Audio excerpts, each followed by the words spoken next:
సమస్తమును తనకు లోపర్చుకుని చాలిన శక్తిని పట్టి మన దీన శరీరాలను తన మహిమగల శరీరమునకు సమరూపముగల దానిగా చేయగల మన రక్షకుడైన యేసుక్రీస్తు ప్రభు వారికే సమస్త ఘనత మహిమ ప్రభావములను చెల్లిస్తూ మీ అందరికీ నా శుభములు. ఈ రోజు మన వాక్య ధ్యానం లూకాసు వార్త 20వ అధ్యాయం 27 నుంచి 47 వచనాల వరకు. దీంతో 20వ అధ్యాయం ముగుస్తుంది. 27 నుంచి 40 వచనాలు మొదటిగా చూసినట్లయితే ఇక్కడ సద్దూకయ్యులు పునరుద్ధానాన్ని గురించి ప్రభువుని ప్రశ్నిస్తా ఉన్నారు. అసలు వారు పునరుద్ధానం అనే కాన్సెప్ట్ ని నమ్మరు. కానీ యేసు ప్రభువుని పరిశీలించటానికి పరీక్షించటానికి ఆయనను ఈ విషయాన్ని గురించి అడుగుతున్నారు. వారు ఏం అడుగుతున్నారంటే, ఒక స్త్రీ కొందరిని పెళ్లి చేసుకున్నప్పుడు పునరుద్ధానమందు ఆమె ఎవరికి భార్యగా ఉంటుంది అని అడుగుతున్నారు. అప్పుడు ప్రభు చెప్పిన సమాధానం ఏంటంటే, అందుకు యేసు, ఈ లోకపు జనులు పెళ్లి చేసుకుందరు, పెళ్లికి ఇయ్యబడుదురు, కానీ పరమున మృతులు పునరుద్ధానమును పొందుటకు యోగ్యులని ఎంచబడిన వారు పెళ్లి చేసుకొనరు, పెళ్లికి ఇయ్యబడరు. వారు పునరుద్ధానంలో పాలివారయుండి దేవదూత సమానులను దేవుని కుమారులనై ఉందరు గనుక వారికను చావనైరరు. పొదను గురించిన భాగంలో ప్రభు అబ్రహాము దేవుడనియు ఇస్సాకు దేవుడనియు యాకోబు దేవుడనియు చెప్పుచు మృతులు లేతరని మోషే సూచించెను. ఆయన సజీవులకే దేవుడు కాని మృతులకు దేవుడు కాడు. ఆయన దృష్టికి అందరినూ జీవించుచున్నారని వారికి ఉత్తరమిచ్చెను. తరువాత వారాయనను మరేమీయో అడగా తిరిగింపలేదు గనుక శాస్త్రుల్లో కొందరు బోధకుడా, నీవు యుక్తముగా చెప్పితివనిరి. ఈ విషయాన్ని మనం 40వ వచనంలో చూస్తాం.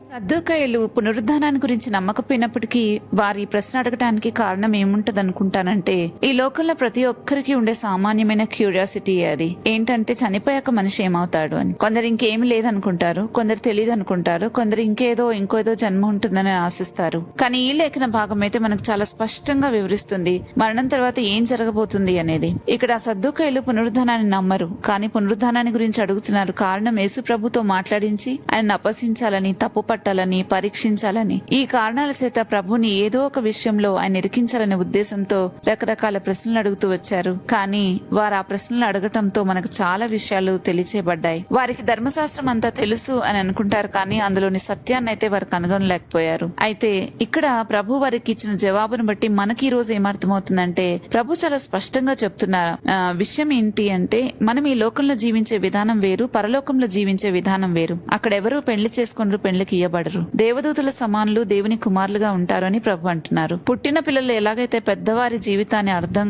చేసుకోలేరు, అంటే జస్ట్ ఇప్పుడే పుట్టిన పిల్లలు పెద్దవారి జీవితం ఎలా ఉంటుంది అనేది వాళ్ళకి కాంప్రహెండ్ చేసుకోలేరు, అంటే అర్థం చేసుకోలేరు. అలాగే మనకు కూడా పరలోకపు జీవితం అర్థం కాదు. పుట్టబోయే బిడ్డ గర్భంలో ఉన్నప్పుడు బయట ప్రపంచం గురించి ఎలా తెలియక ఉంటాడో అలాగే మనం ఇప్పుడు ఉన్నాము. గర్భంలో ఉన్న బిడ్డ తల్లి దగ్గర నుండి అన్ని పొందుకుంటాడు. తల్లి స్వరాన్ని గుర్తుపడతాడు, తల్లి స్పర్శ ఎలా ఉంటుందో తెలుసుకుంటాడు. కానీ పుట్టిన తర్వాత కానీ తల్లిని ముఖాముఖిగా చూడ్డు. అలాగే పౌలు కూడా వివరిస్తున్నాడు కొరింథీయులకు రాసిన మొదటి పత్రిక 13వ అధ్యాయం 12వ వచనంలో, ఇప్పుడు అద్దంలో చూసినట్లు సూచనగా చూస్తున్నాము, అప్పుడు ముఖాముఖిగా చూస్తాము. ఇప్పుడు కొంత మట్టుకే ఎరిగి ఉన్నాము, అప్పుడు పూర్తిగా ఎరుగుదము అని. ఒక వ్యక్తి మరణించి పునరుద్ధానుడయ్యాక విషయాన్ని ఈ రీతిగా ఉంటుంది అని ఖచ్చితంగా వివరిస్తున్నాడు. ఇప్పుడు మనకు ఆయన్ని ముఖాముఖిగా చూసే అవకాశం లేదు, కానీ ఆయన స్పర్శను పొందుకుంటాము, ఆయన సన్నిధిలో ఉంటాము, ఆయన స్వరాన్ని వినగలుగుతున్నాం. ప్రస్తుతం అయితే ఆయన దగ్గర నుంచి అన్నిటినీ రిసీవ్ చేసుకుంటున్నాం. ఎలాగైతే తల్లి గర్భంలో ఉన్న బిడ్డ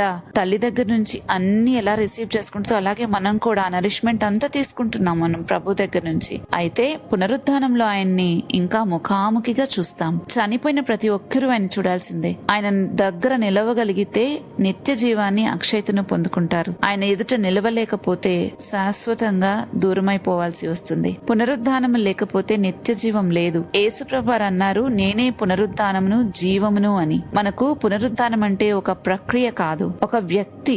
ఆ వ్యక్తి గుండా మనం పాస్ అవుతాం. అందుకే అన్నారు, నేనే మార్గము అని. అందరూ పునరుద్ధరించబడతారు. కొందరు జీవ పునరుద్ధానానికి, కొందరు తీర్పు పునరుద్ధానానికి అని యోహాను సువార్తలో రాయబట్టం మనం గమనిస్తాం. అందుకే వాక్యం సెలవిస్తుంది, ప్రభువునందు మృతి నొందు మృతులు ధన్యులు అని. ప్రకటన పుస్తకం 14వ అధ్యాయం 13వ వచనంలో. క్రీస్తు మరణించి పునరుద్ధానుడై తిరిగి లేచినందున ఈ రోజు ఆ జీవము, అక్షయత మనకు వెలుగులోకి వచ్చింది. ఈ విషయాన్ని తిమోతికి రాసిన 2వ పత్రిక 1వ అధ్యాయం 9వ వచనంలో మనం చూస్తాం. యేసుక్రీస్తు ప్రభువులో జీవిస్తున్న వారు జీవ పునరుద్ధానాన్ని పొందుకుంటారు, తీర్పు పునరుద్ధానానికి వెళ్లరు. ఆయన ఎక్కడుంటారో తనను వెంబడించే వారు కూడా అక్కడే ఉంటారని ప్రభు చెప్పారు.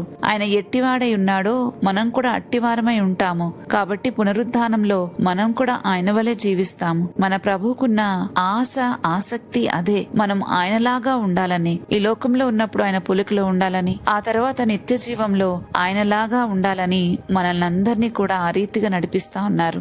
ఇంకా మనం 40 నుండి 44 వచనాలు చూసినట్లయితే, తర్వాత వారాయన మరేమీ అడగ తెగింపలేదు గనుక శాస్త్రుల్లో కొందరు బోధకుడని వ్యక్తముగా చెప్పితివన్నారు. ఆయన వారితో, క్రీస్తు దావీదు కుమారుడని జనులెలాగా చెప్పుచున్నారు. నేను నీ శత్రువులను నీ పాదములకు పాదపీఠముగా ఉంచు వరకు నీవు నా కుడిపార్శ్వమున కూర్చుండమని ప్రభువు నా ప్రభువుతో చెప్పెను అని కీర్తనల గ్రంథంలో దావీదే చెప్పి ఉన్నాడు. దావీదు ఆయనను ప్రభు అని చెప్పినడలా ఆయన ఎలాగ అతని కుమారుడగనని చెప్పెను. ప్రభు కీర్తనలో రాయబడిన ఈ వాక్యాన్ని వారితో ఎత్తి చెప్తూ ఉన్నారు. ఈ వాక్యం అంతటిలో ప్రభు ఆ రోజు వారికి తెలియజేసిన విషయం ఏంటంటే, దావీదుకు ప్రభు ఎవరైతే ఉన్నారో, అంటే దావీదు ఆరాధించిన దేవుడు ఎవరైతే ఉన్నారో ఆయన నేనే అని తెలియజేస్తూ చెప్పిన మాటలు ఇవి. నేడు మనలో కూడా చాలా మంది ఎదుర్కొంటాం ఇలాంటి ప్రశ్నలను. యేసుప్రభు వారు నేను దేవుడిని ఎక్కడైనా చెప్పారా అని మనల్ని అడుగుతూ ఉంటారు. ఆయన చెప్పారు, చాలా చోట్ల చెప్పారు, అందులో ఇది ఒకటి. కాబట్టి మనం ఎప్పుడు కూడా లేఖనాలను సరైన రీతిలో మనం అర్థం చేసుకోగలిగితే ప్రతి ప్రశ్నకు మనం జవాబు చెప్పగలం. ఒకవేళ లేఖనాలను అర్థం చేసుకోలేకపోతే మనం సరైన జవాబు చెప్పలేం.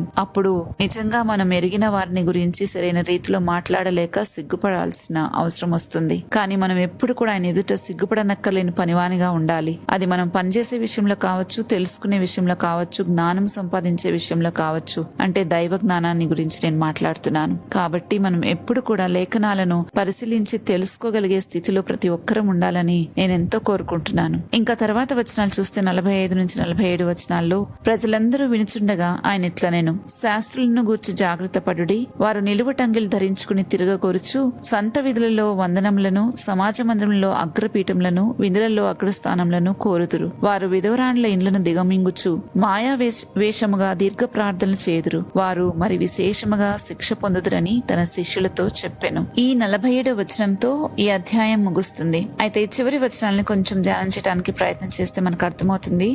యేసుప్రభు వారి శిష్యులకు ప్రత్యేకంగా చెప్తున్నారు, ఈ శాస్త్రులు తమకే అన్ని విషయాలు తెలుసన్నట్లుగా ప్రవర్తిస్తారు, కానీ వారికి అసలు సత్యమే తెలుసుకోలేదు. వారి విషయంలో జాగ్రత్త అని ప్రభు వారిని హెచ్చరిస్తా ఉన్నారు. వారి వేషధారణ చాలా డేంజరస్ అని ప్రభు శిష్యులకి వార్న్ చేస్తా ఉన్నారు. ఈ లేఖన భాగం అంతా కూడా మనకు తెలియజేస్తుంది ఏంటంటే, ఈ రోజు మన ధ్యానంలో పునరుద్ధానం మనకు ఒక సిద్ధాంతం కాదు, అది క్రీస్తులో ఉన్న వారికి ఉన్న నిరీక్షణ. అది ఒక సత్యం. యేసుక్రీస్తు యందు జీవించిన వారు జీవ పునరుద్ధానాన్ని పొందుతారు. ఆయనను తిరస్కరించిన వారు తీర్పు పునరుద్ధానాన్ని ఎదుర్కొంటారు. ఈ లోకంలో ఇప్పుడు మనం జీవించే జీవితము తాత్కాలికమైనదే, కానీ మన గమ్యం అయితే శాశ్వతమైనది, నిత్యమైనది. ఇప్పుడు మనం కొంత మట్టుకే దేవుణ్ణి అనుభవిస్తున్నాం, కానీ పునరుద్ధానంలో ఆయనను ముఖాముఖిగా చూస్తాం.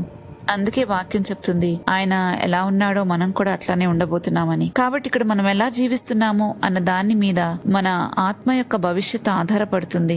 ఇది మనం గుర్తు పెట్టుకోవాల్సిన విషయం. మనం ఇక్కడ ఎలా జీవిస్తున్నామో అన్న దాని మీదే మన ఆత్మ యొక్క భవిష్యత్తు ఆధారపడుతుంది. క్రీస్తులో ఉన్నామా? ఆయనతో నిజమైన సంబంధం కలిగి ఉన్నామా? నిత్య జీవం కోసం సిద్ధపడుతున్నామా?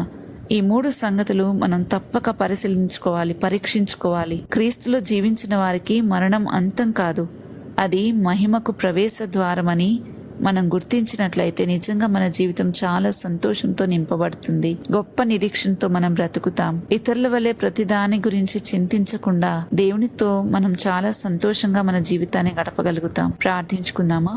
మహిమకు ఘనతకు పాత్రుడైన మా దేవా, నీకు స్తోత్రాలు చెల్లిస్తున్నాం. తండ్రి, మరణం తర్వాత మాకేం సంభవించబోతుందో, మేము ఎలా ఉండబోతున్నామో, మేము ఎక్కడ నివసించబోతున్నామో, ఈ సంగతులన్నీ మాతో ఇంత స్పష్టంగా మాట్లాడి, మేము చీకట్లో ఉన్న వారము కాము, వెలుగులో నివసిస్తున్న వారమనే ఒక సత్యాన్ని మాకు గ్రహింపు చేసినందుకు నీకు స్తోత్రాలు చెల్లిస్తున్నాము. ప్రభు, అటువంటి భరోసాని మాకు ఇచ్చినందుకు నీకు వందనాలు. పునరుద్ధానమును జీవము నేనే అని నువ్వు సెలవిచ్చిన మాటను బట్టి ప్రభు, మేము ఎంతో ధైర్యంగా ఉన్నాం. ఈ రోజు మేము సేవించుచున్న మా దేవుడు మమ్మల్ని ఎక్కడికి తీసుకుని వెళ్తున్నాడు అన్న సంగతి స్పష్టంగా మాకు తెలిసింది. అయ్యా, ఈ ఇచ్చిన భరోసాని బట్టి, మాకు తెలియజేస్తున్న ఈ సంగతులను బట్టి మిమ్మల్ని ఎంతగానో స్తుతిస్తున్నాం. అయితే విన్న వాటిని బట్టి ప్రభా, మేము బహు విశేషమైన జాగ్రత్త కలిగి ఆ రీతిగా బ్రతకడానికి మాకు సహాయం చేయండి. ఒకవేళ విని వాటిని విడిచిపెట్టేసినట్లయితే మాకు ఏమీ లాభం ఉండదన్న సంగతి మేము గ్రహించిన వారమై ప్రార్థిస్తున్నాం నాయన. దయతో మాకు సహాయం చేయండి. మేము బలహీనులము, బుద్ధిహీనులమే, కానీ నీ ఆత్మ ద్వారా ప్రభా, ఇదిగో ఈ సంగతులు మా యందు నెరవేరినట్లుగా, అయ్యా నీ రాకడకు సిద్ధపడగలిగినట్లుగా మీరు మా పైన కృప చూపి నడిపించమని యేసుక్రీస్తు ప్రభువు నామంలో బ్రతిమాలుతున్నాము తండ్రి. ఆమెన్. రేపటి ధ్యానంలో మరలా తిరిగి కలుద్దాం. అంతవరకు దేవుని కృప మనందరికీ తోడైండును గాక. ఆమెన్.